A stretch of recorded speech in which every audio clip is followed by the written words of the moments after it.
nombre es Wilmer Hernán Díaz, estudiante de la carrera de Pedagogía de aquí de la Universidad Nacional Autónoma de Honduras.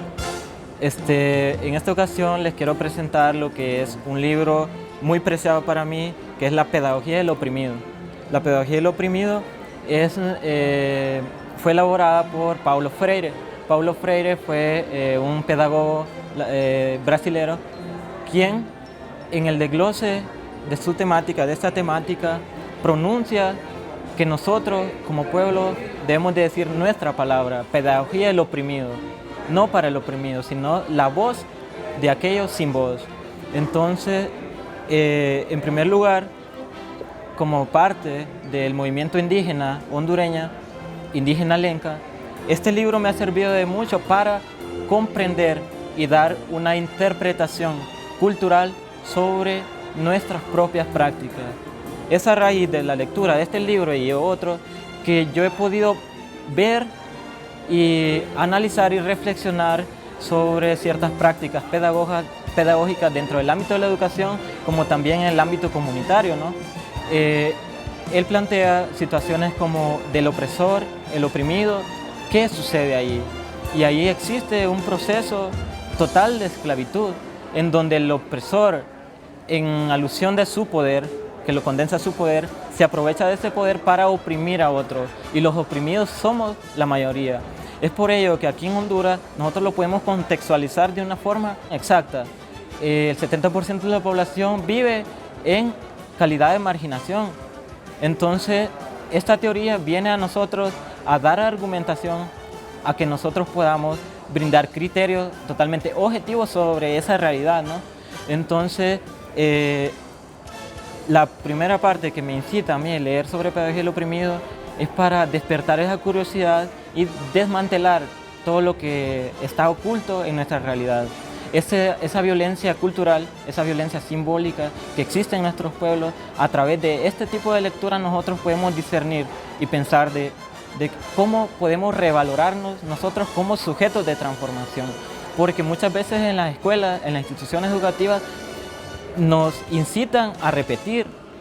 Paulo Freire dice algo, la educación bancaria. Nosotros no somos simples bancos en donde nos van a depositar contenido, sino que somos sujetos con pensamiento y una subjetividad que nos hace únicos en el mundo.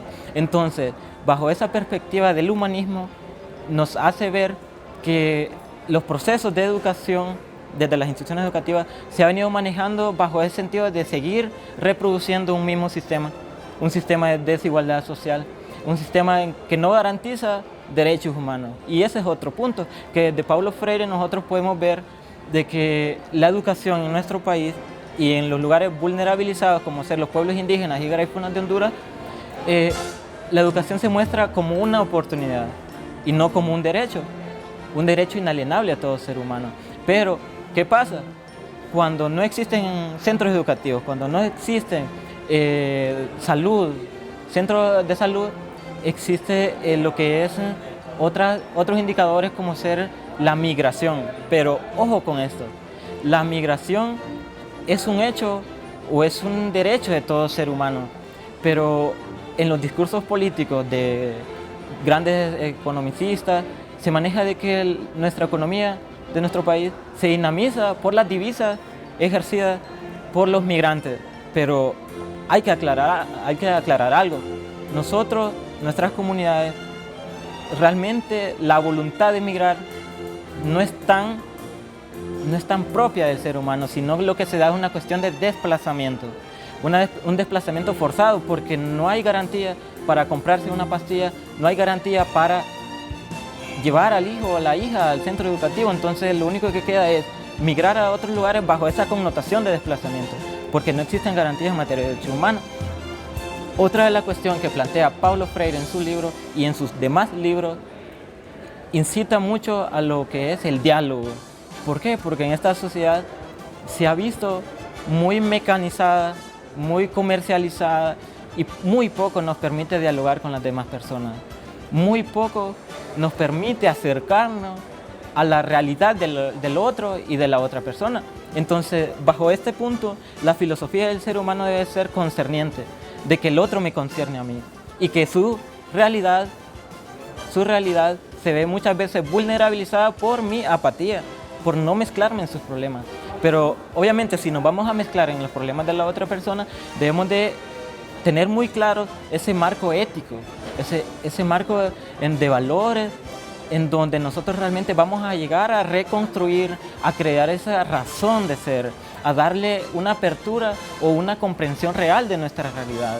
Porque seguimos caminando hacia adelante, pero muy poco retrocedemos de esa pedagogía de la memoria, a querer reconstruir el pasado y a reconocerlo para en el presente presentar alternativas totalmente filantrópicas y totalmente integradoras al imaginario de todos. Tuve la oportunidad el año pasado de conocer a una de las estudiantes de Paulo Freire aquí en Honduras, una doctora alemana, Ilse Herken, quien viene aquí a Honduras enfocada más que todo en crear círculos de restauración, círculos de paz, en donde el punto vital es mostrarnos simplemente como somos, sin esas etiquetas de que sos más, que sos menos, que tenés más poder, que no, sino que mostrarnos como esencia, mostrarnos como la divinidad y mostrarnos como personas con capacidades para resolver problemas. Porque esa es otra de las cosas que planteaba Paulo Freire, por ejemplo, que en los pueblos existe enajenación y alienación. Eso nos lleva a tener una perspectiva dependiente en cuanto a las realidades, y no debería ser así. En nuestros pueblos, si bien tenemos grandes problemas, pero en nuestro imaginario, en nuestros conceptos, no debe estar de que el gobierno me venga a solucionar todos los problemas, sino que nosotros también tomar papel beligerante en la alternativa de eso y proponer. Pero obviamente cuando no existen procesos de concientización, estas cuestiones se reducen a simple marginación y automarginación muchas veces, y a ese punto de claudicarnos como seres totalmente potenciadores de transformación. Paulo Freire también, dentro de sus metodologías pedagógicas y andragógicas, planteaba para los casos de analfabetismo en los pueblos una metodología totalmente diversa a aquella de enseñarle a la persona a leer y escribir. Paulo Freire decía que a las personas no deben enseñarles solamente eso, sino que comprendan por qué ellos en su edad adulta no pudieron, cuando fueron infantes, aprender a leer y a escribir. Que comprendan esa realidad y ante esa comprensión puedan proponer desde su realidad, desde su experiencia. Es por eso que ahí torna la cuestión de alfabetización bajo un enfoque totalmente diferente y bajo esa cuestión política, pues, de que el ser humano es sujeto de transformación de su propia realidad y por lo tanto genera el cambio social. Paulo Freire, dentro de sus frases, menciona: nadie se libera solo, ni nadie libera a nadie, todos nos liberamos en comunión. Es una frase, totalmente hermosa a comprensión, porque es la realidad. Desde el momento que nosotros nos enfocamos totalmente individualistas, estamos sesgando y estamos particularizando la razón de la otra persona, el criterio de la otra persona. Entonces, por ello que nos incita a unirnos, a vernos en nuestras caras, a vernos nuestros rostros y vernos nuestros pensamientos, nuestra imaginación, nuestra curiosidad, porque es a través de los círculos que nosotros podemos ir restaurando toda esa historia que se ha venido reproduciendo bajo un mismo sistema. No, nosotros somos sujetos de esperanza. La esperanza no está más allá que desde nuestras propias perspectivas, desde nuestras propias imaginaciones y de nuestra propia cosmología.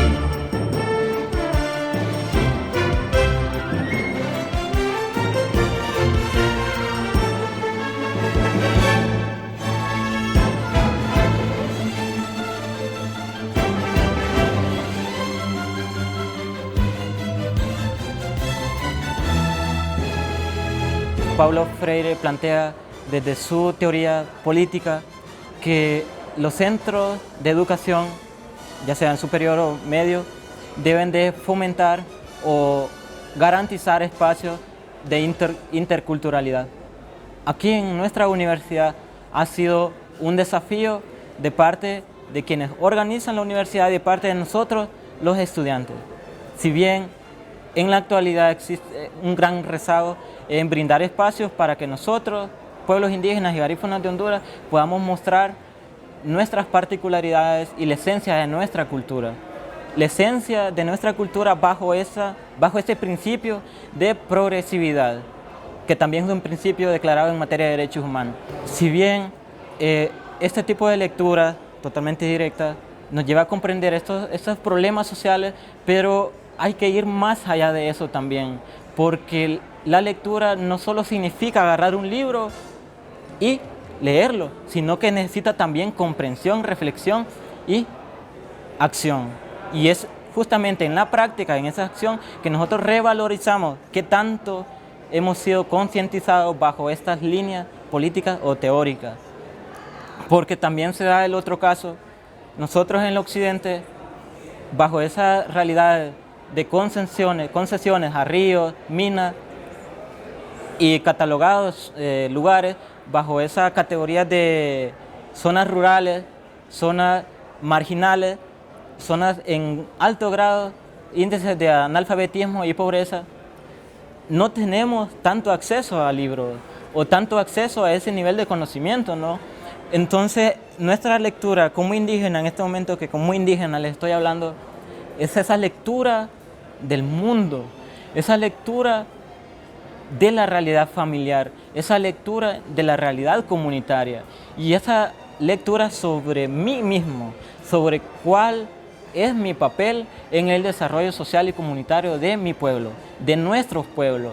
Lastimosamente, en nuestro país segregado, esas cuestiones de conocer la perspectiva de la otra persona y del otro, de poblaciones totales, se ha visto en total decadencia. Nosotros como pueblo indígena lenca exigimos un respeto hacia nosotros. No exigimos tanto que se entrometan en nosotros, sino que nos respeten, que respeten nuestra cosmología, que respeten nuestra cultura y que no exoticen nuestras prácticas culturales también, porque el huancasco para nosotros es vida, es revitalizar nuestro espíritu, es revitalizar la paz entre los pueblos, la comunión y solidaridad entre nosotros. Es por eso de que incitamos a todos y todas de la máxima casa de estudios y población en general a que la primera lectura a hacer es la lectura de nuestra vida, de nuestro entorno familiar, de nuestro entorno comunitario. No hay que tener un libro en la mano necesariamente para poder decir de que mi condición como ser humano es totalmente de marginación, sino que vernos a nosotros como sujetos de transformación y que la esperanza no está lejos de nosotros, como lo dijo un compañero indígena lenca. La esperanza somos nosotros y nosotras. Gracias por el espacio, gracias a los compañeros y compañeras que me hicieron la invitación y estaremos abiertos a cualquier tipo de pláticas, a cualquier tipo de diálogo para seguir visibilizando que nuestra sociedad puede ser realmente cambiada bajo esa dinámica de desarrollo social. Gracias.